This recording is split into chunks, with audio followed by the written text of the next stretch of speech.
Can it get any more incredible? Yes? It's all incredible. It's all wonderful. You know, the people who are on this stage are for the most part, they're hand-picked. All the trainers have been hand-picked by me. And this next person that I want to bring up here, oh man, this guy is going to light a fire under your ass. This guy can resonate, all right? He can bring the house, all of it. He is a renowned professional speaker, an author, television personality. He has a high energy message that really has people shake off mediocrity. Shake off what? And live up to their true greatness. And he has been honored with award after award after award after award after award. And he's been touted as one of the world's top 5 speakers by Toastmasters International in all time. Good or good? He was actually awarded an Emmy for one of his recorded speech presentations, and he's become a leading fundraiser with PBS. With who? He is, I said, internationally recognized. He has got successful books all over the place. And one of his books is called Live Your Dreams. His newly released book is called It's Not Over Until You Win. This is a treat. This is the magnificence of none other than Mr. Les Brown.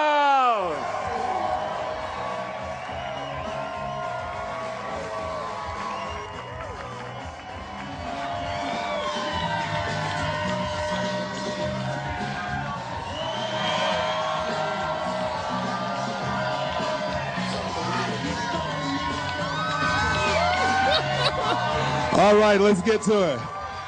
It's so great to be here.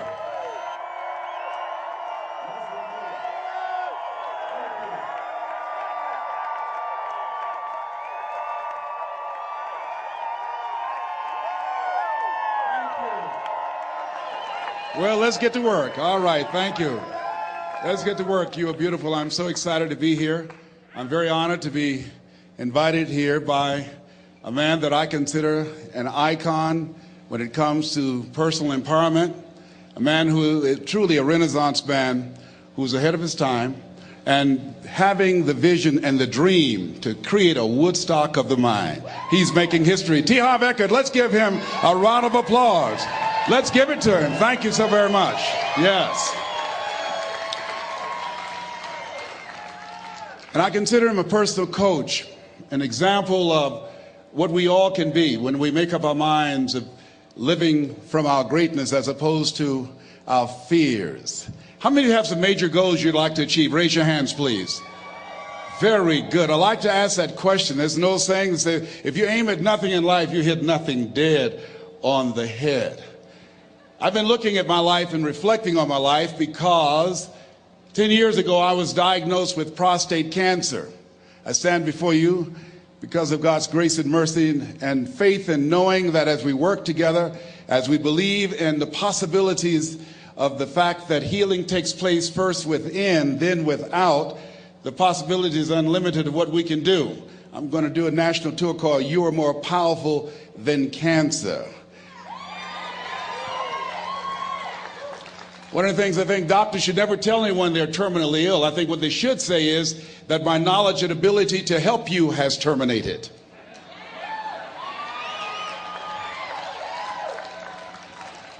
My PSA 10 years ago was 110. As I stand before you, it's 270. 1 to 4 men, you know, that's normal. And PSA stands for prostate specific antigen, but to me, PSA stands for positively staying alive. I was reflecting on my life during the time when I received 238 radiation seed implants. And as I looked at my life, I asked myself a question. And I want to ask you a question. How many of you know if you had your life to live over again, you could have done more than what you've done thus far? Raise your hands, please. Now, that proves a point of what we do, what we accomplish, what we produce in life is only a tip of the iceberg of what's possible for us. I want you to think about some major goal that gives your life a sense of meaning right now. And as you're thinking about that, I want you to shake someone's hand on your right and your left and around you. Look them in the eyes and say with conviction, you have something special. Do that quickly now, please. Tell them you have something special. Yes. So now, I want you to join me right now. I want you to think about some major goal that you'd like to achieve. Something that gives your life a sense of meaning. Something that will give your life a sense of purpose and direction. My first major goal was to buy my mother a home. That was important to me. I'm adopted. I was born in a poor section of Miami, Florida called Liberty City, in an abandoned building on a floor with a twin brother. And when we were 6 weeks of age, we were adopted by Mrs. Mamie Brown. My mother was 46 years of age. She only had a third grade education, but she had a PhD in mother wit. I feel like Abraham Lincoln, who said, all that I am and all that ever hope to be, I owe to my mother. I saw a sign once that said, God took me out of my biological mother's womb and placed me in the heart of my adopted mother. So my goal and dream was to buy my mother a home, to take care of my mother. My mother was a domestic worker on Miami Beach, and she would go to work, and many days she would take us with her. And we ate the food left over from the families that my mother cooked for. They were very kind and generous people. They would say, Mamie, whatever food is left over after you cook, you can pack it up and take it home to the children, the food that's left over after we eat, and feed those 7 children that you have adopted. Because of their generosity, many nights we did not go to bed hungry because they were so kind and so giving. We wore the hand-me-down clothes of the children that Mama kept. If they were too small, Mama could sew, she would let them out. If they were too large, she would take them in. And my mother was a great baker. She could bake a cake. She could bake a sweet potato pie so good you couldn't eat it with your shoes on. You had to take your shoes off so you could wiggle your toes. And I used to say, looking at the beautiful mansions that she used to clean, I would say, Mama. She said, what is it, boy? When I become a man, I'm going to buy something like this for you. I'm going to buy you a home one day. She said, oh, Leslie, you don't have to do that. I said, I know, Mama, but I want to. I'm going to one day. And she didn't know, and she was curious, where was I getting those thoughts from? I used to work and take care of Mr. Sidursky. He was a very demanding man, very meticulous guy. He would say, Leslie, I said, yes, sir, come here. Yes, sir, you did not clean this ashtray. I'm sorry, sir, I do apologize. And I'd clean the ashtray. And look at this dust here. Look at this dust. I'm sorry, sir. Now, what Mr. Sidursky did not know was that I deliberately didn't clean certain things because I wanted him to call me into his office. Because when he was in his office, he would listen to motivational messages by a guy by the name of Earl Nightingale. It's a series called The Strangest Secret in the World. We become what we think about. All of us are self-made, but only the successful will admit it. And as I heard those words, they began to program my mind and began to affect my thinking, and it changed how I saw myself. And my vision of myself began to expand. Listening to Bob Proctor talking earlier about awareness and how important it is, he most certainly is right, because I had the awareness at that point in time, as a result of being exposed to those messages, that I could do more than I was now experiencing. Even since I've been associated with working with Peak Potential, my level of awareness has expanded. Robert Riopel and Roxanne and Gail Kingsley, it began to expand all of the people that I've interacted with. Life is about expansion. Robert Schuller said success is never ending. And I want you to think about some goal that will give your life a sense of meaning and value. And whatever it is, I don't want you to limit it. I want you to expand it. I've found that most people fail in life not because they aim too high and miss. No, most people have been like me. Most people aim in life too low, and they aim too low and hit. I did that for many years, and many don't aim at all. So I want you to think about goals in 3 areas. Some personal goal that you'd like to achieve, something that gives your life meaning right now, and some career goal, some financial goal that you'd like to achieve, and your social contribution. Horace Mann said we should be ashamed to die until we've made some major contribution to humankind. My mother was a 22-year breast cancer conqueror. So before I leave the planet, my goal is to reduce the number of women who die from breast cancer in honor of my mother. How many men are over 40? Raise your hands, please. As a 10-year prostate cancer conqueror, my goal is to decrease the number of men who die from prostate cancer, encouraging you to get your PSA test if you haven't done so, or your digital rectal examination. And I'll be glad when they can check our prostate by looking in our ears. It's got to be a better way. I'm turning red as I talk about it, but you can't see it. A friend of mine, he's a urologist now, used to play a lineman for Ohio State University. He said, "Hey, Les, let me give you a free rectal." I said, "No, buddy, you too motivated." Hope we don't roll like that. Huh? My goal before leaving the planet is to reduce the number of kids that are impacted by autism, to find a cure for autism, to work to raise money and to raise awareness, to eradicate it from the planet before I leave here.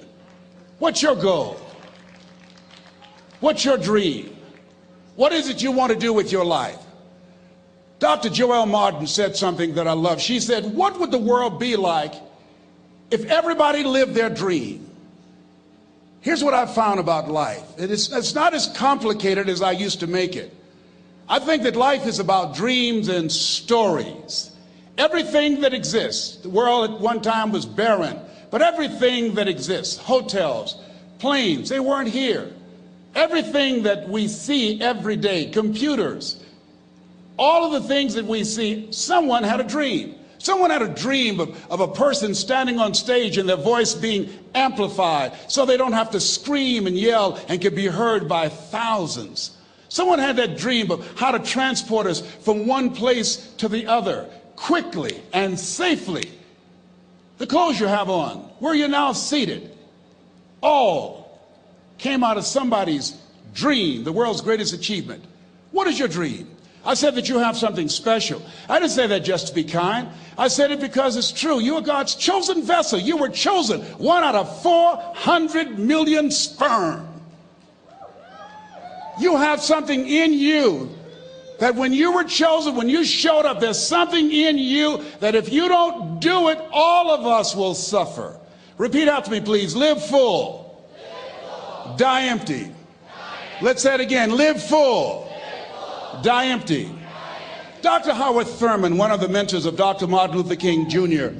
and Albert Schweitzer and Mahatma Gandhi, he was a very brilliant writer. He wrote some things that really grabbed me. He wrote, "Deep is the hunger, the voice of the genuine, the centering moment." During the time after receiving 238 radiation seed implants, I was reflecting on his words, and these words kept me up that night. He said, "The ideal situation for a man or woman to die is to have family members praying with them as they cross over." He said, "But imagine, if you will, being on your deathbed and standing around your bed, the ghost of the dreams, the ideas, the abilities, the talents given to you by life, and that you, for whatever reason, you never went after that dream. You never acted on those ideas. You never used those talents. You never used those gifts. And there they are standing around your bed looking at you with large angry eyes saying, 'We came to you and only you could have given us life.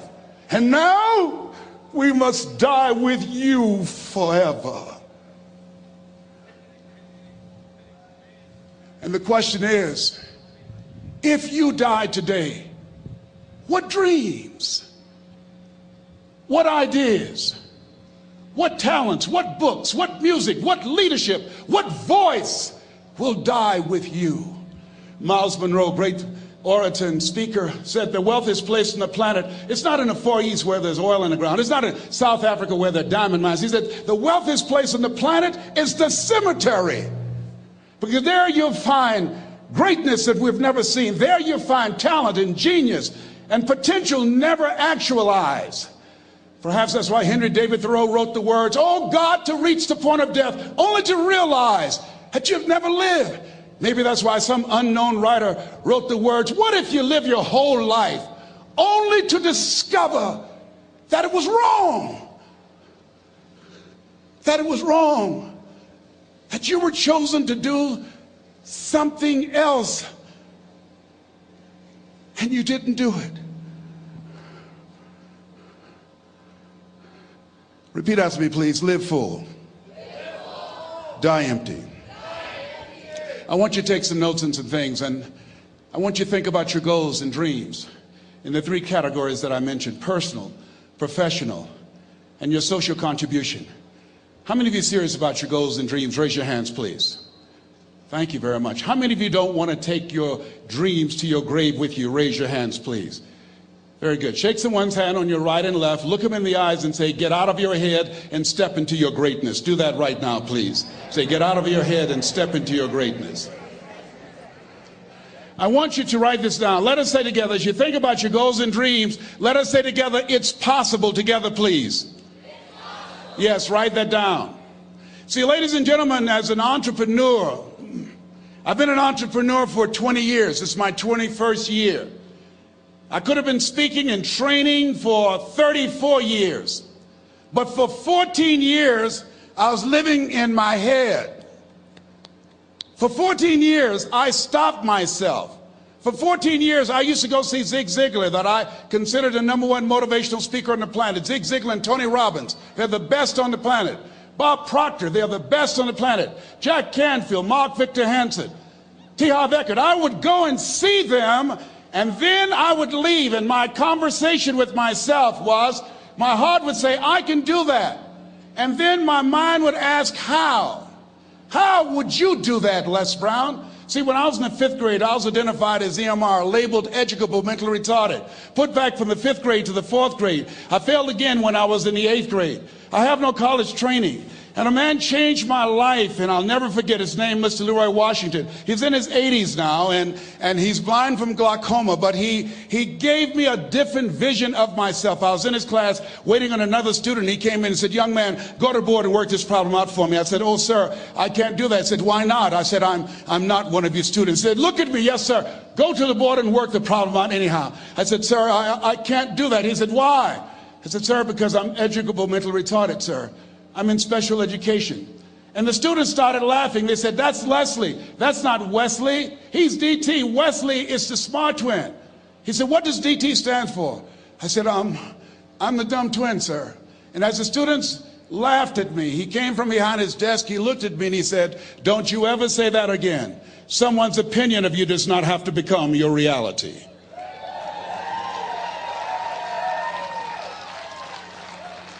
On one hand, I was humiliated, but on the other hand, I was liberated, because he looked at me with the eyes of Goethe, who said, "Look at a man the way that he is, he only becomes worse. But look at him as if he were what he could be, then he becomes what he should be." And so we developed a relationship. And one of the things that I can just tell you as you think about your goals and dreams, all of us can say in a spirit of integrity that it's possible. That if anybody at any point in time lived their dream, then it's possible that I can live mine. And what I did was, I made a mistake. I looked at my goals and dreams, and my mind said, "How will you do that?" I went from my heart to my mind, and I stayed up there for 14 years. 14 years. I can't bring those 14 years back. Those years are gone. And I've made a mission in my life to help people to stop putting it off and procrastinating. How many ever thought about something you wanted to do and you procrastinated, you talked yourself out of it? Raise your hand, please. There's a proverb that says, if there's no enemy within, the enemy outside can do us no harm. And so, as you look at your goals and dreams, every day we must convince ourselves, we must sell ourselves on that it's possible. Every seminar, every workshop, every book that I've ever read, every speaker that I've ever heard, it interrupted what I was believing about myself. Everything that you do, everything matters. As you go through each day, I know now as I look back at age 63, looking at my life, everything matters. T. Harv is right. How you do anything is how you do everything. And I realized that the choices I was making was based upon how I saw myself. Let us say together, it's necessary. Write that down. It's necessary as you look at your goals and your dreams, it's necessary that you have a strategy and a game plan to change the story that you believe about yourself. And that's an ongoing process. I've discovered, and many people have, that what we do, what we accomplish, what we produce is a result of the story we believe about ourselves. My favorite book says, "Be ye not conformed to this world, be ye transformed by the renewing of your mind." And so as I began to work on myself, I realized that I'm getting out of one story and stepping into another story. As I become aware of some things, there's still some things I'm not aware of. So I'm still growing, I'm still developing. I'm like the lady who said, "Lord, I ain't what I want to be, ain't what I'm going to be, but thank God I sure ain't what I was." But I realize that you have to work on yourself on a regular basis, and write this down, for mental mindset. For mental mindset and stamina. Because things are going to happen to you. I believe that the reason that most people go to their graves with their talents and abilities and skills in them is because of the fact, number one, many are like me. They didn't know that they didn't know and thought they knew. I thought I knew myself, and I really didn't know myself as well as I thought. I've discovered that sometimes people can take you to a place within yourself that you can't go by yourself.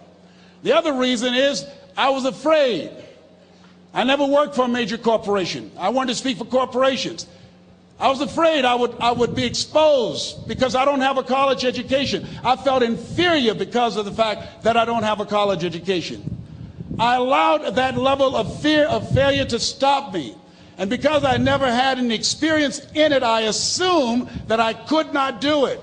I was paralyzing myself by believing and assuming the limited part of myself as opposed to believing that I had something special. You have something special. There's something you want to do. Because you don't know how to do it doesn't mean that you can't learn. I like something that I heard. You don't have to be great to get started, but you have to get started to be great. Repeat after me, please. Leap and grow your wings on the way down. See, the people that will live their dreams, the 2% that will do that, these are, and write this down, become a risk taker. They're risk takers. They don't mind failing. They don't mind making mistakes. They're willing to take life on, take life in the collar. This, God said, if you're not willing to risk, you cannot grow. And if you cannot grow, you cannot become your best. And if you cannot become your best, you can't be happy. And if you can't be happy, then what else is there? I like what Helen Keller said. She said, life is short and unpredictable. Eat the dessert first. Here's something else. Write this down. Make it important to become financially independent. You know, people say money won't make you happy, but everybody want to find out for themselves. A friend of mine named Rita Davenport said, money's not important, but it's right up there with oxygen. And let me tell you something, fellas, even if you're as homeless as I am, you got some money, some women will find something cute on you. Oh, he's got eyelashes like Tom Cruise. He's got to walk like Denzel Washington, you know. I used to be so broke I'd walk past a bank and trip the alarm. Creditors would call the house and my children would answer the phone and say, my daddy say he's not home. Repeat after me, please. I'll never be broke again. Never, never, never. Yeah, see, ladies and gentlemen, it makes a difference. The only time I really appreciated having money was when my mother became ill. I was a state legislator in Columbus, Ohio from the 29th House District, Whitehall in the Upper Linden area. And my brother called me and said, Leslie, yes, Mama's been sick and we're going to put her in a nursing home. I said, wait a minute, Wesley, we can't do that. Get Margaret Ann on the phone. She's on the phone. Get Linda and Leonard. They're all here, Leslie. Listen to me. Mama used to work in a nursing home. She said she never wanted to go into one. I promised her when I was 10 that I would take care of her. We would do whatever was necessary to take care of her. He said, we knew you would feel like that. And this is why we did such a thorough job interviewing the various nursing homes. And we have found the one that's ideal, and Mama would love them. I said, hold it, just a minute. She didn't clean their behinds. She took care of us. See, I had a problem. I couldn't understand how one woman, third grade education, 46, domestic worker on Miami Beach, can raise 7 children who couldn't take care of themselves, but 7 children couldn't take care of one woman. I had a problem with that. I had a problem with that. So I resigned from the Ohio legislature and I went back to Miami to take care of Mama. And I'll never forget taking her to Jackson Memorial Hospital. And when we went in, the receptionist said, as she looked at my mother, looked at me, she didn't say, how you doing? Are you uncomfortable? Are you in any pain? My mother at that time, she was in her 70s. The lady just said, what kind of insurance do you have? And I stepped forward and I said, she has Les Brown Unlimited. Give my mother what she needs. I can write a check for her.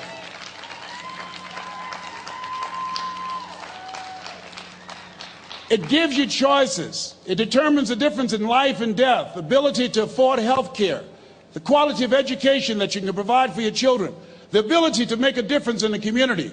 I'm doing training with young people in an area of Chicago called Englewood, where more young men have been killed in Englewood than in the Iraqi war, teaching them